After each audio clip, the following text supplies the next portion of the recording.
Visit Avery.com, Avary, for the most up-to-date news and information on Team Avery. Avery, Avery, Avery, Avery, Avery, Avery, Avery, Avery,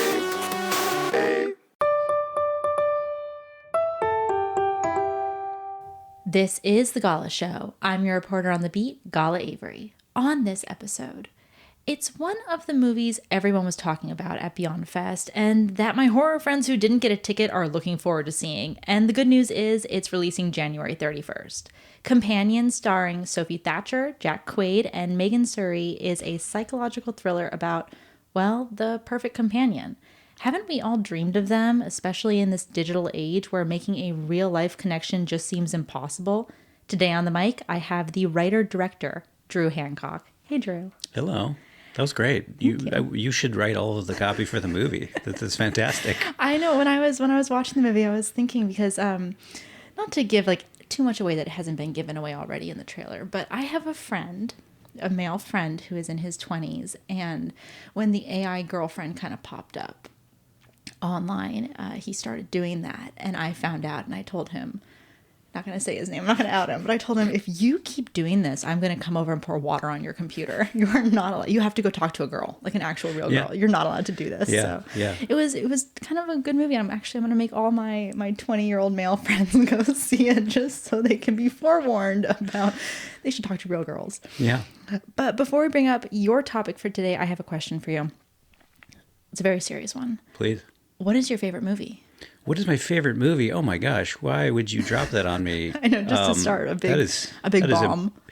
I could tell you. Oh my gosh! I would have to. God damn! I have to. Can I swear on this podcast? Yeah, you can. Okay, great. I mean, Fargo. Fargo is my all-time favorite movie. Are the Coen Brothers your favorite director? Coen Brothers are, yes, they have made. I mean, I would say that No Country. Burn After Reading, big fan. What is it specifically about them, though? Is it like them as a duo, like a team, like kind of how they write and direct? Is it their storytelling that draws you, or? I think because their tonal pivots are something that I didn't realize that, after looking, you just kind of having to look back and getting a lot of questions about movies that have inspired me with the interviews and podcasts, thinking about the moments in my life that movies resonated with me. Charade was another big one of mine. These are movies that can't really put in one box. It's not really a thriller. It's not really like a comedy. They're always shifting what they're about. I don't know why I've always gravitated towards that, but I remember this isn't a Coen Brothers movie, but I do remember being in second grade, seeing Charade, and having that thought I didn't know you could make a thriller that's also, I'm watching, I don't really get the jokes, but I'm seeing my parents laugh at all the jokes and figuring out that's pretty special. This movie can do multiple things. It can scare you. It can have interesting revelations and twists, and also have these moments of levity. And the Coen Brothers, all of their movies, like Fargo, it's a kidnapping movie, but it's also really funny, and they're almost cartoon characters. But the Carter Burwell score has this weight to it. It's very operatic, and it feels like a big story, but it's only 97 minutes long. It's an enigma in itself, and it's a movie I can continuously go back to and find new things and probably see it from different perspectives. Yeah. Because of all the genre differencing. I mean, Raising Arizona is kind of the same way, where you're not quite sure what the movie is. Yeah. And that's kind of what makes it so special. Yeah. Yeah. Now, as always, my guest gets to bring their topic to the mic. So, Drew, why don't you tell us what your topic is and why you decided to choose it? Yeah, my topic is imposter syndrome, because it's something that's played a huge part in my life, my career. It's probably why it took me so long to make a movie, just not feeling I always feeling like the dumbest person in the room, someone that's no one never gave any weight or credit to my own voice, and wrote a movie that I didn't even know was about imposter syndrome until I finished it, and I was like, oh my gosh, this character's journey, this is a metaphor for someone who feels like they're less than and is put in a position to find out that your worst fears are realized, which are you are less than, you're not human. And I didn't realize that that was actually kind of telling my own story. So it's obviously played such a big part in my life that I just, if I could just use you as my therapist, this would be fantastic. Let's do it. And I would come out the other side and I'll be super confident and, a changed man. So not to put too much pressure on you. That's but, okay. I'll take it. I'll take it. But before we get into the topic, it's time for a commercial break.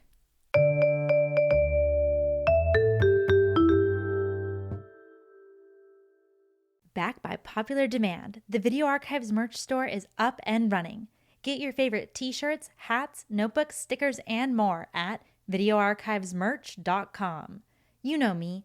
I write all my notes in the Notes on Cinema notebook, the Gala edition, of course. Check out videoarchivesmerch.com to get yours today.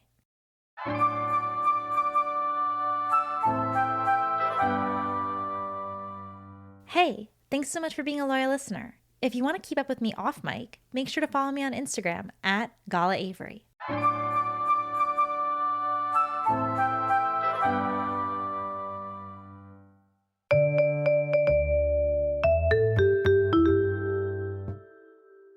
And we're back. So that's our topic for today. We will be discussing imposter syndrome. I have 30 minutes on the clock and our time starts now. How would you define imposter syndrome? Because I've heard a lot of people, especially in this industry, say that they feel like they have it or they have experienced this. But when I talk to people, I think there is a common thread throughout, but it's always a little bit different.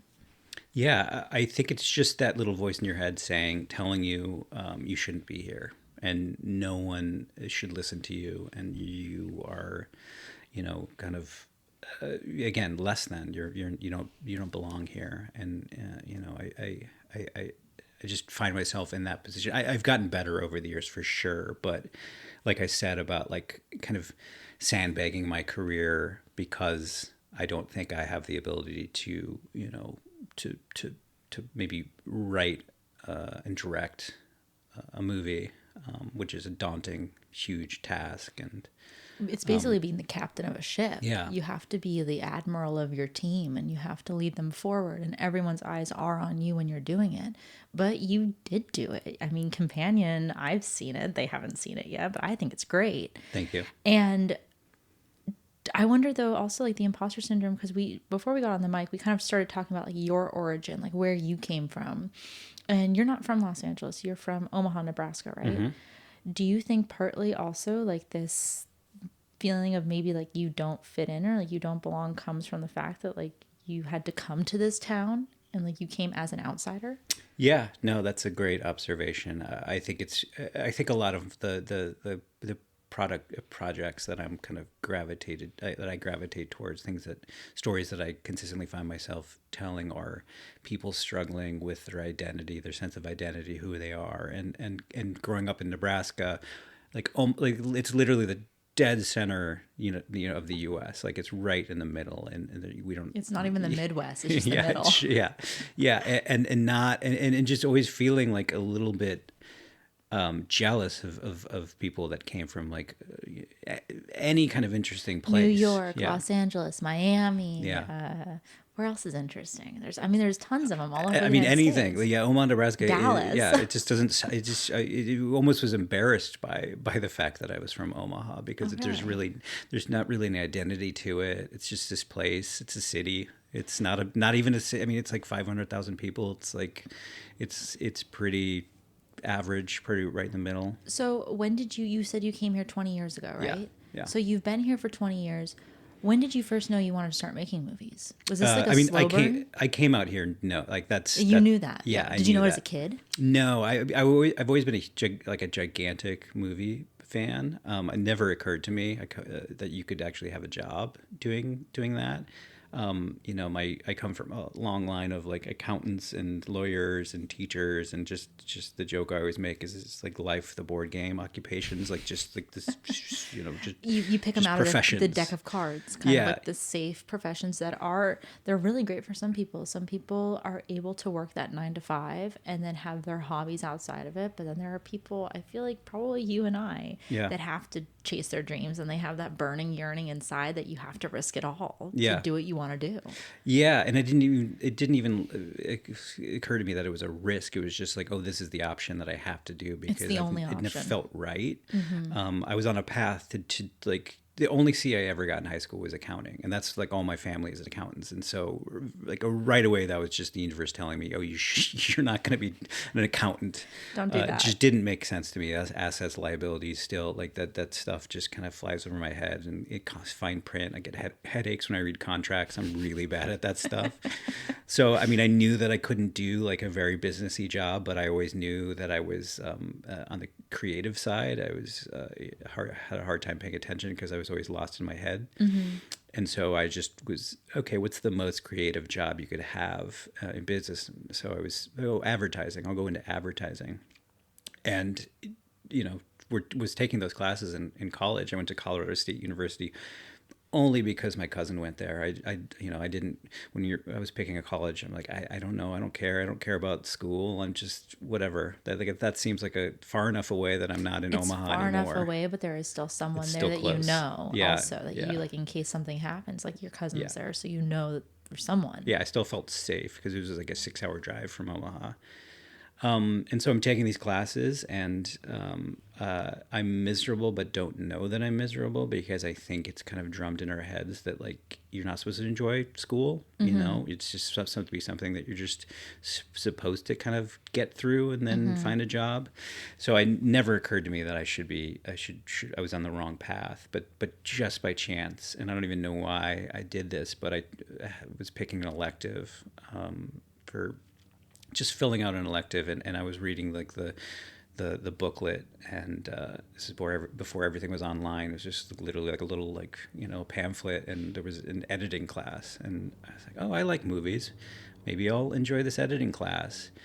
And I think the first day or the first week, it was this eureka moment of holy shit, like I love this class. I love my classmates. I like my teacher. Like this is really exciting. Like you're actually having fun. I'm having fun, and it feels illegal. To have fun it feels illegal. That's the funny thing, because like when I did school, I never wanted to go to college, like at all. I was always like, I'm never gonna go. Like, why do I have to go? I already was working kind of in the industry. And then I met an actress, Kiernan Shipka, and she was taking classes through Harvard Extension. And my mom begged me. She was like, please take a class. And so I took classes, and I was like, well, I like to write, and so I'll do a film class. And it was the worst thing I ever did in my life. I hated my film class so much. And so then I was like, okay, well, I like history. So I started taking history classes, and I was like failing them. It felt like, it wasn't really failing, but for me, a B felt like failing. And I was like miserable and like struggling. And so I just looked at my electives, and I was like, well, what am I doing really good at? And I was doing good at psychology. And so I ended up getting my degree in that instead. And when you switch to something that you actually enjoy doing, it is crazy how your grades will just change. And that's why I always tell my friends, take an elective. Don't be afraid to just say, hey, I'm really into editing. I'm just going to take one class and see where it goes. Or, oh, I really like nutrition, but I'm an accountant. Okay, I have a friend that's doing that right now, that he's like in accounting, and he's like, I really want to do nutrition. I'm like, you should just try. Yeah. Like, why not? It's true. I mean, I always tell people, if they're like, the easiest way to find your passion is the thing that you're doing and you forget to have lunch. You know what I mean? Like when you experience time loss, and I don't mean like you're aware of lunch and you're just like, oh, I don't have time. It's that moment where it's 3:00 and you're like, oh my God, I didn't even realize I didn't eat lunch, because you were just immersed in what you're doing. Like if you experience time loss, that's the thing you should be doing. As they say, time flies when you're having fun. Exactly. It's just, it goes and goes. And so you took that editing class. Yeah, and I called my parents up, very supportive. They're very supportive people, and I think they also realized that I just wasn't applying myself, and I was like, this is like found I truly have like discovered what I want to do, and I don't know what exactly it is, but I want to switch my major. I want to like reevaluate what I want to do. There was like a 4-week film program that was in Rockport, Maine over the summer that was being like, it was advertised in my editing class. The teacher was just like, oh yeah, we got this flyer for this 4-week film program. I was like, I'll do it. What is it? Like, and so I like, for like 2 weeks or like a month later, I was on a plane to like this Camden, Maine to do a 4-week That's amazing. immersive like film program. It's so weird how something so small is like, I'm going to take an elective, Yeah. really spun your life into exactly where you are now. Yeah. Because it is these little things that build, and they lead you on the adventure called life. Yeah. And they lead you to having agency to stand up and say, hey, I want to do something with myself. Mm-hmm. And they lead you to becoming a man and like finding Yeah. who you are. It's Yeah. pretty amazing. Yeah, and there's fears along the way, Of but like course. you swallow them because you're like, I know beyond a shadow of a doubt that I'm doing what's right, like what's right for me, I should say. Even though I didn't know if I wanted to produce, if I wanted to I knew I didn't want to act, but do something behind the camera, produce, direct, edit, write. Actually, writing was the last thing I thought I would do, which was ironic because that's what I did for 20 years. I know that's what my dad said. He said he always wanted to do directing and be a director, and he is a director, but he started writing in order because it was cheaper that way for Yes. him. And so Yeah. as when you're a writer director, it's always cheaper because you don't have the writer there, and you can develop it. You can develop your own ideas yourself. Yeah. And then because he was writing so much, it's like that's just kind of the work that he started getting Yeah. because and then you just fall into being a writer.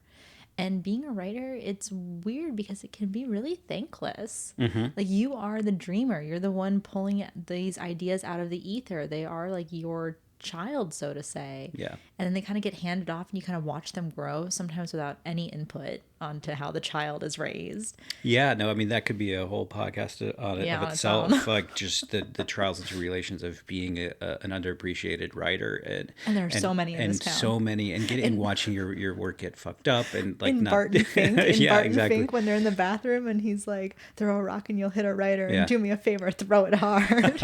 I don't like that movie, but I Yeah. always think about Yes. that line. Yeah. So if you knew what you wanted to do and you knew that it was like right in your heart, how did that tie in with the imposter syndrome? Because I feel like they're kind of conflicting emotions a little bit of like, you know the path that you're supposed to be set on, but you feel like you're not meant to be there. Yeah, I don't know. Welcome to the like the hypocrisy that is my Yeah, the like big- my mind. the Like big question mark. Yes. Yeah, I mean like knowing I want to be a writer, but then being in a writer's room and TV and just being like, oh, I don't belong here. It's a weird feeling. It really is a weird feeling. And I you know, as a writer, I also love hypocrisy. I love like when two Conflicting things makes it conflict. so interesting. That's what makes a character interesting. But did you have someone tell you that you didn't belong and then the seed was kind of planted in your head? Or was it just something that came from somewhere within? You mean like originally? Like Yeah, did someone like, I mean, I've had instances where it's like, well, people will say like, oh, like you're only here because you're dad. Yeah. And like, you're not really like doing it. And it's like, ugh, sometimes when I think, okay, like, did I work hard enough? I know I did because I've been working really hard. But sometimes when just a little tiny thought gets planted in there by someone, even if it's just like an off-brushed comment, it can start that imposter syndrome. And, you know, and sometimes it just springs up. Yeah, I couldn't tell you where it came from. I just know that like I mean I did get picked on a lot in high school. So I mean that could be Yeah, one it of could those. be Like it, yeah. it was hard for me to you know navigate that in high school. Yeah. I just always felt like I don't belong. I think because if you're like, I hate to word like a creative in quotation marks, The weird kid, the weird kid. Yeah, like the like outcast, the outsider. yeah. I remember being in like grade school. My parents would laugh about this my mom would go to like parent teacher conference and the math teacher would say like sometimes I call on Drew and it's like he doesn't even know where he is, and that's I would sit down in class and I would just not shut my mind off, turn my mind on, and I would just Brain, like daydream. get completely lost in my dream and then hear Drew, Like, Drew, what's the answer to number Drew. 6? And I'd be like, so like waking up and be like, what? Oh my God, and being so embarrassed by that. I've done that exact same thing, and it's funny. I remember I talked to Eli Roth way back when about this a little bit, and when we were talking about the importance of like finding your tribe, and how when you're kind of in small. I grew up in Ojai, so it was like a really small school, really small place. And when you grow up in a place like that, you might not have anyone who has your interests. And this is like before the internet. Now I feel like it's so easy for people just to go online and be like, oh, I'm on Letterboxd, and like I've met all these people because of it. But when you're kind of on that island by yourself and you're like, I'm the only person that has these interests and I'm the only person that's doing this and I'm not conforming, it does feel really isolating. And then when you come to a place like Los Angeles, the rep scene here right now, of course, is so huge, and you start meeting all these other people that have your interests. It's a weird feeling. Yeah, it was a revelation. I don't think I knew that I was craving that camaraderie, that like sitting down, because everyone loves movies, Not everyone. That's the weird thing. But they say they do. Like they go to movies. I met someone recently, and I was saying, "Oh, have you seen anything good lately?" And she said, I haven't been to the movies in like 3 years. And I said, what? Why? I said, what do you do all day? Like, what are you doing? I'm like, crazy. Every day I'm trying to watch a movie, and like all my friends are watching movies, and I have to remind myself that there are people that like maybe will go to a movie, like a date night or something. Yeah. But they don't like live it and breathe it. And in this city, we're so spoiled in a weird way, because like we have so many people around us that love movies, but then there are people that like really love movies. Yeah. There are people that watch movies, and there are people that watch movies. And I would feel that in college, because in college I think a lot of, especially going to college in the 90s, where like 1999 best movie year ever, and everyone went to the movies and loved the movies, and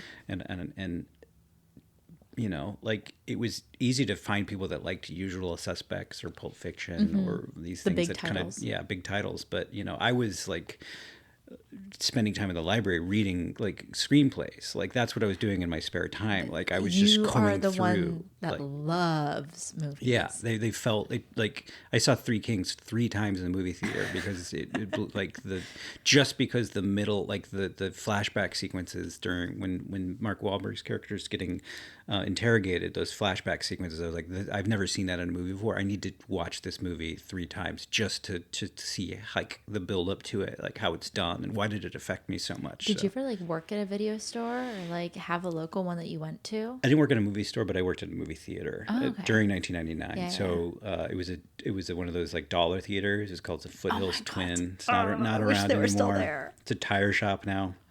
Such a bummer. But it was like, it would be like The Matrix would come in one week, and then American Beauty and Being John Malkovich and The Sixth Sense. It was just a fucking fantastic year for movies, and that was wonderful, because they also, when I went to school in Colorado State, Fort Collins, Colorado, and all the movie theaters had deals with each other that you could just call up and you could see a free movie if you worked at any of the movie theaters. That's Didn't awesome. matter if that's it was a great that's a great deal. It was. I worked at a United Artists one, and I just remember seeing movies every night. Fight Club came out. I remember I would go to a movie theater and watch the first 10 minutes of Fight Club and just leave, and then like that was the fucking best. Yeah. Just to get the taste of Fight Club. Yeah, just it is a great first act. A really great first act. That's the thing, is like we are so spoiled, like with the internet now, and like everything or not everything on demand, but a lot of stuff on demand or on YouTube. You're able just to kind of like search up a scene. I watched Krull the other night for the first time, which I loved. Yeah. I have never heard Cyclops lore as good as Krull.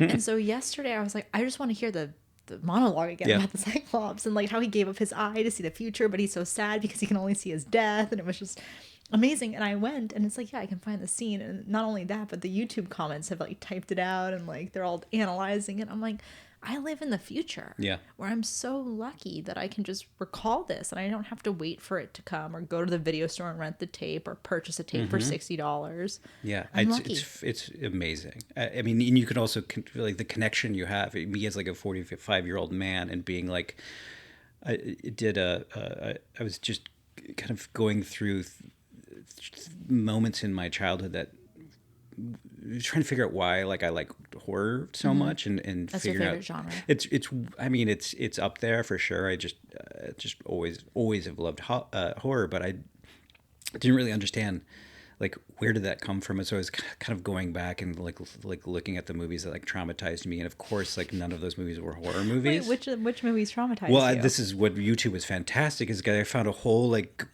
group of people that were traumatized by Superman 3. Oh my God, really? And I'm like, I haven't thought about this scene for so long, but it's the first moment I remember it. I was scared for weeks and weeks and weeks. There's a moment in the movie. I don't know if have you seen Superman 3? I don't know if I have. It's the Richard Pryor one. It's no, I would remember it's if I had terrible. seen it. No. But there's like a supercomputer, and at the end of the movie, it like sucks a woman into the computer and my starts God. grafting pieces of computer pieces and wires and Oh things. my gosh. And if you watch it now, it's cheesy and terrible, and the effects are awful. But it's seared in my brain of it just. Because I think it was like 5 or 6, and it was I remember where I was. It was like an ice cream social at my high school. My grade school, Rose Hill Elementary in Omaha, Nebraska. Played Superman 3. My God, I have my 6th grade teacher on a rainy day double featured Andromeda Strain and Babe. What? I know. And so for the longest time, I was terrified to rewatch Babe because Yeah. the monkey scene, and my friends will know I don't like monkeys in movies. And Yeah. partially it's Andromeda Strain, but there's other reasons why.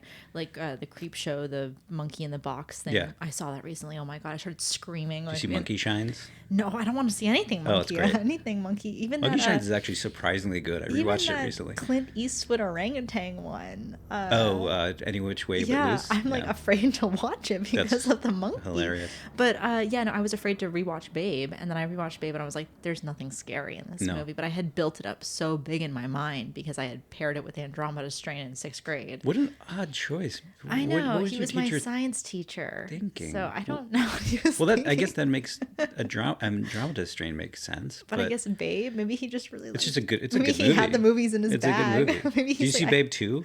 Big in the No, City? I haven't, but I heard it's really, really It's good. great. It's George Miller. It's really dark. I love George really Miller. dark. George Miller is one of Yeah. the greatest directors, I think, of all time. Oh yeah, yeah. He's I a think- true director. There are like a couple directors I think are just true artists of the medium. I think him and Brian De Palma are I think Brian De Palma- the purest filmmakers.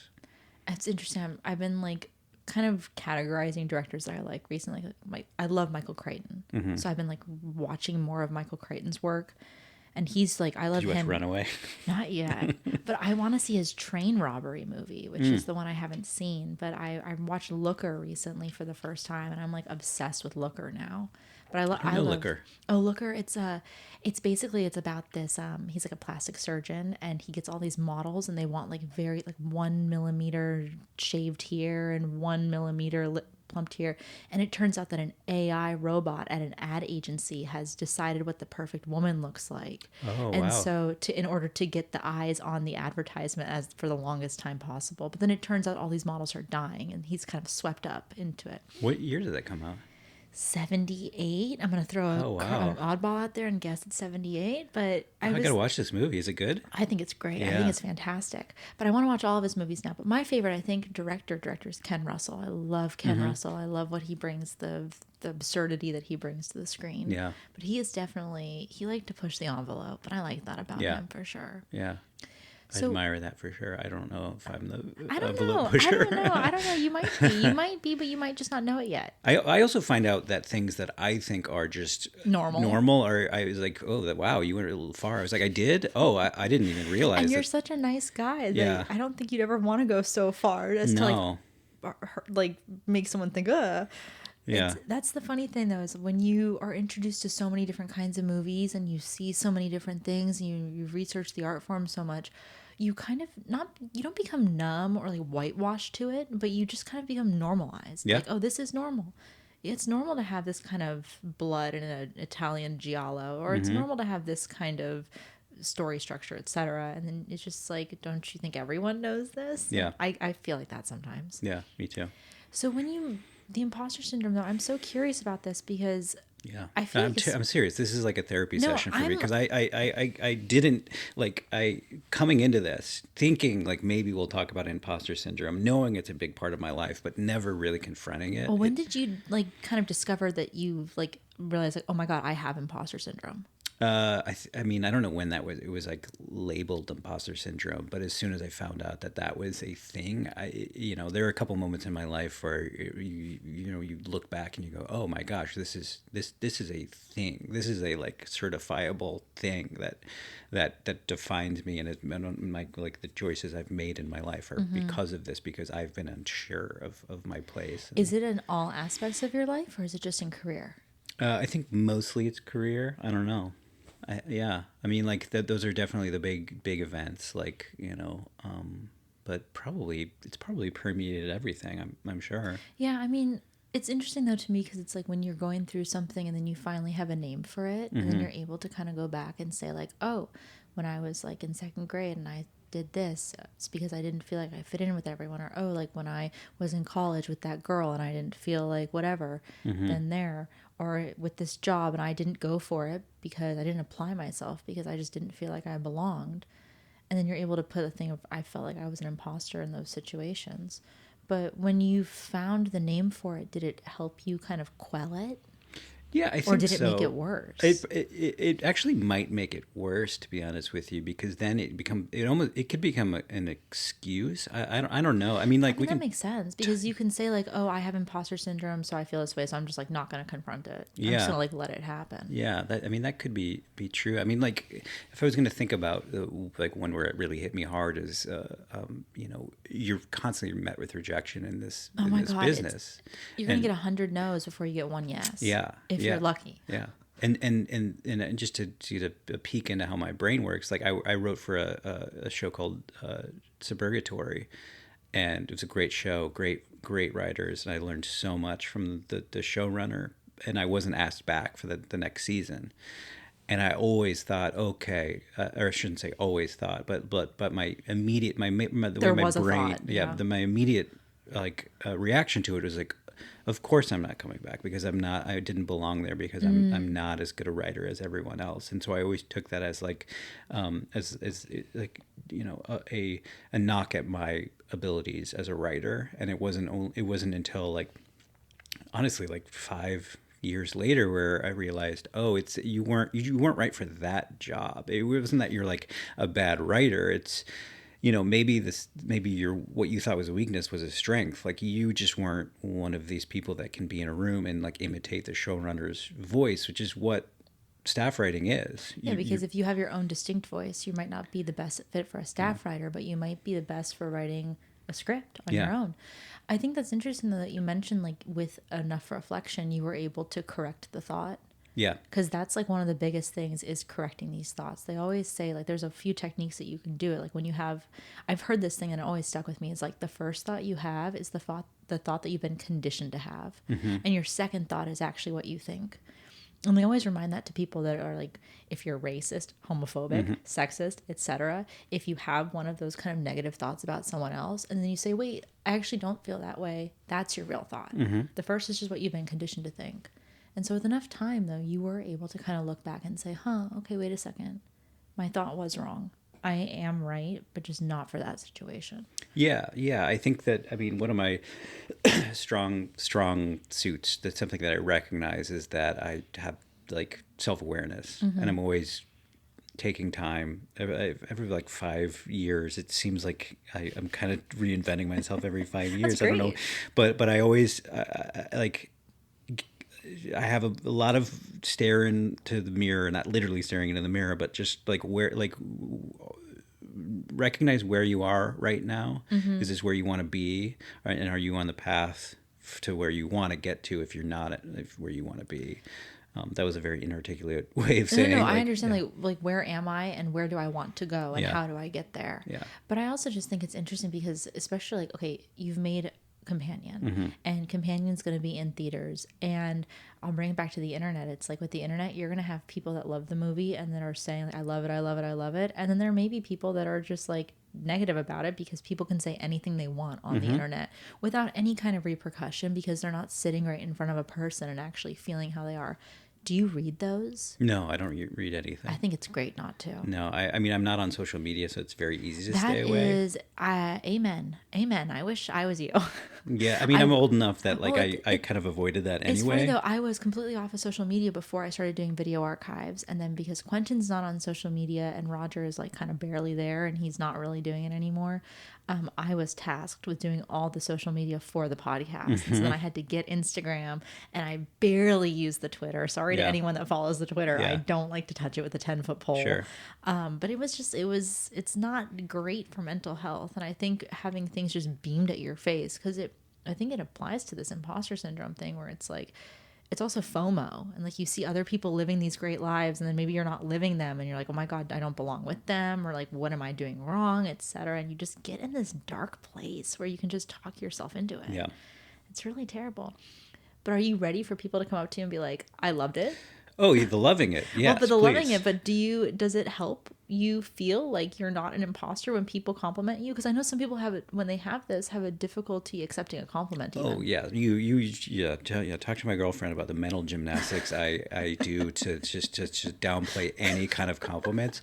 I need them for sure, but I have so many excuses of why I won't trust like anyone who gives me a compliment, and I'm just I don't know where it comes from, and I wish that I could. I wish I had like a crystal ball just to like see like into your brain, like, why do I do this? Yeah, I mean, there are writers that I've met, like, that have said this to me, that they're like, they've written scenes that they go, oh my God, I just wrote the best scene ever. I was like, what are you talking about? You wrote the best, like, you asshole. Like, I've never like walked away from a scene. Like, I recognize that, okay, this is like Pretty good. I would never tell anyone that, oh my God, I just wrote the best thing ever. It's like did you ever hear the story about Steven Seagal? Like, someone No. walked in and he was like, I just got done reading the best screenplay I've ever read. And he was like, really? Who wrote it?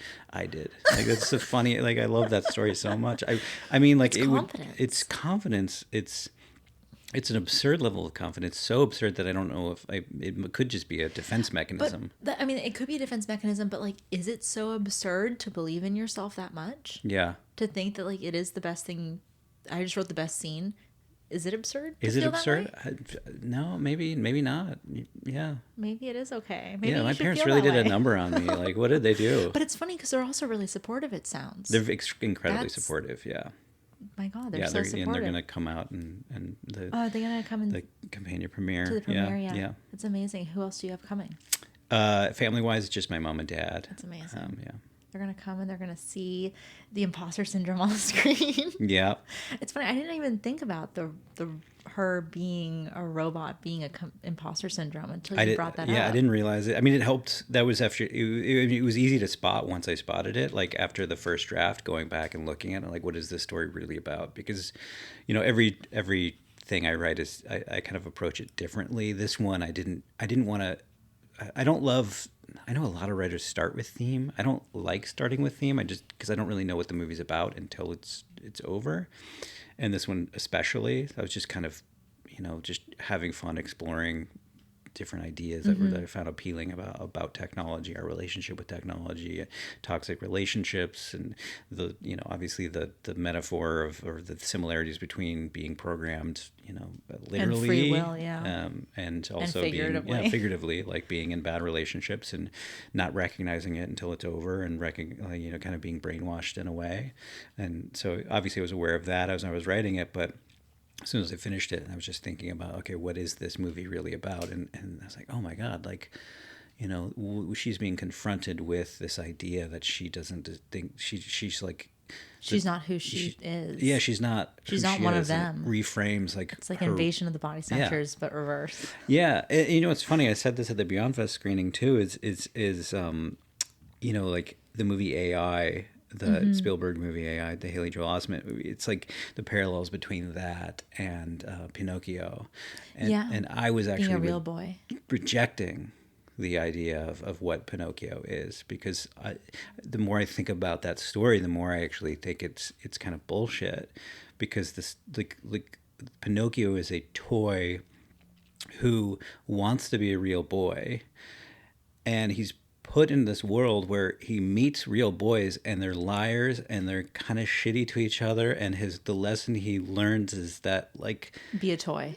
It should be self-acceptance by the end of it. He should come out the other side being like, okay, I'm not a real boy. that's okay. I'm a toy, and that's what I will like.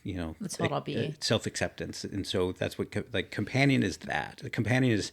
It's not a story of her like kind of getting over anything other than like her imposter syndrome. She's accepting who she is. Like, yes, I'm a robot, but I also recognize I'm in a relationship with a bad dude, and I want to escape it and live my own life. She's got it. Yeah. So that's all the time that we have for today. But Drew, is there any final thought that you want to share with the audience? Excuse my ramblingness.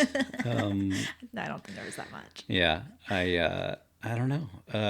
See Companion, please. Like, I don't want to get on my high horse about like the direction we're heading, but the top 10 movies of last year were all sequels. Like literally every single one of them were sequels. And then if you go farther down, nothing. There's no original ideas, and we're in a dangerous place where it's like it's got to be.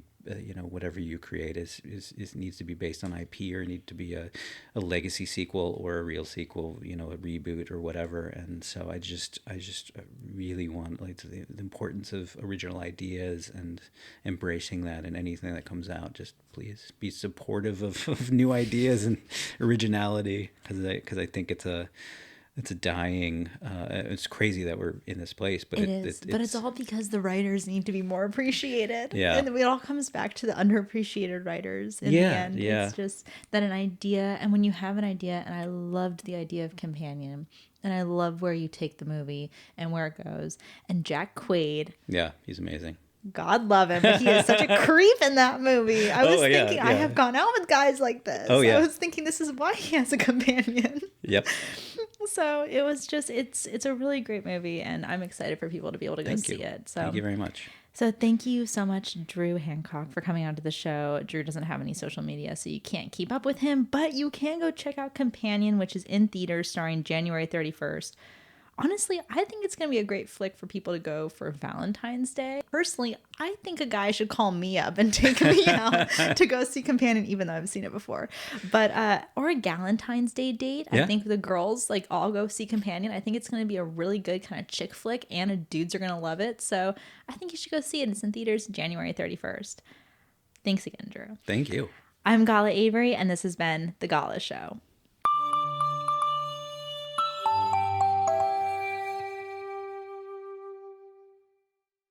The Gala Show is brought to you by Avery.com. This episode was executive produced by Roger Avery and produced by Gala Avery. Music composed by Andy Milburn. As always, I'm your host, Gala Avery. Copyright 2024, all rights reserved.